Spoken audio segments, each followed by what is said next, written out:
Do you ever get that feeling that you've made a huge mistake, and despite you trying your best to do the right thing, you just keep getting further and further away from where you want to be, and the clock is ticking so fast that it might as well be too late to do anything about it, and you're reminded all the time that it's your choices that have led you here? Well, this game might just encapsulate that feeling whether you like it or not, but it does so brilliantly. Developed by FlatNine Games, Letter Lost is a dark, story-driven horror mystery game with elements of puzzle solving and escape rooms, and the main game mechanic at its heart being a post office simulation game. I spent just over a week in game time to explore the gameplay and to see what kind of weird stuff happens in that time. But first, let's talk about you and your role here. You are the sole employee at Kharnym Isle post office, and although you are there against your will, your manager does a great job in twisting things to make it sound like that's a good thing.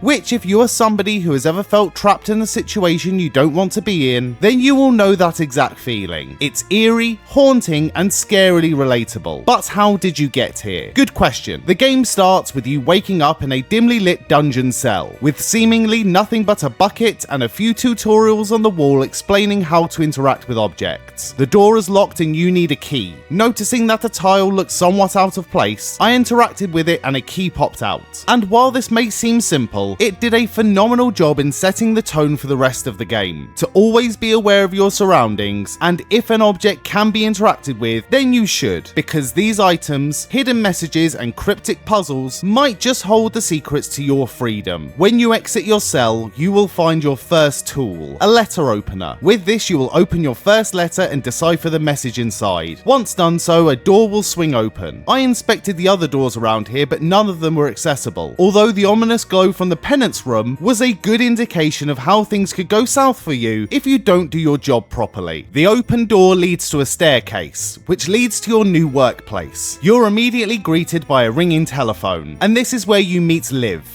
Essentially your boss. She's nice, but she's horrible, but she's nice. You know exactly the type of gaslighting, manipulative person this is. We get our first experience in choice making here, with options ranging between compliant, inquisitive, skeptical, and downright insubordinate, with Liv's responses changing accordingly, although the outcome remains the same. It's time to go to work. The first few days are getting to know the different tasks you'll be expected to complete, sorting letters, managing larger parcels, dealing face-to-face with customers, and prepping the delivery truck. We also get hands-on with the address book, the business guide, and tasks changing depending on outside influences like the weather or general business needs. Liv will also instruct Eamon to come to the post office service window to give you a bit of customer service experience. And this is where things get quite dark. You immediately feel a sense of sorrow for Eamon, and you don't know why. But you will find out. He's lost, confused, and clearly not all with it. But he's lovely. Throughout the week, you'll meet a colourful cast of characters, people who need letters sent, a lady whose daughter has gone missing and asks you to take some flyers to post around the island, and a few weirdos too. A goth-looking Rhea Ripley type character who you find a bond with due to her inquisitive nature. A guy who threatens you with death unless you solve his riddles, and this guy, Indrik.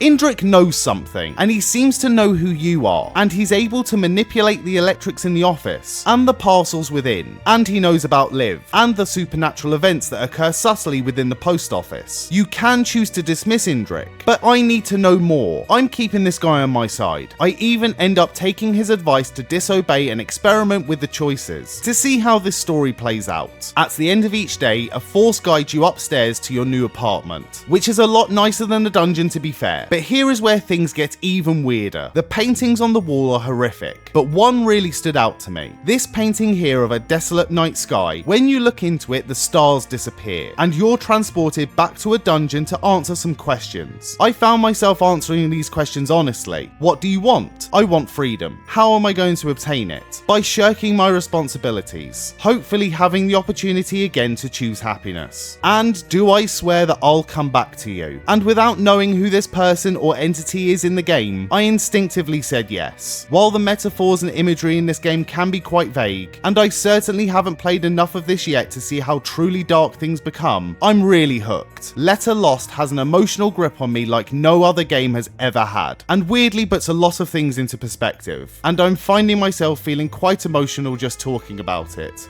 There's still so much for me to explore, interact with and read. There's an entire bookshelf of classic novels that I can sift through, when I have the time of course. That clock is rapid, but there's also a massive opportunity to disobey, go against the grain, work with some of these creepy visitors, and see if we can escape Liv's stronghold on us. So obviously I would highly recommend this game, so thank you so much to FlatNine Games and Nerd As She Wrote for providing the review code. And if I come across anything else that is weird, wonderful or troublesome, I will be making some short form videos on YouTube and TikTok to highlight them. No plot spoilers though, honestly, you have to experience this one for yourself.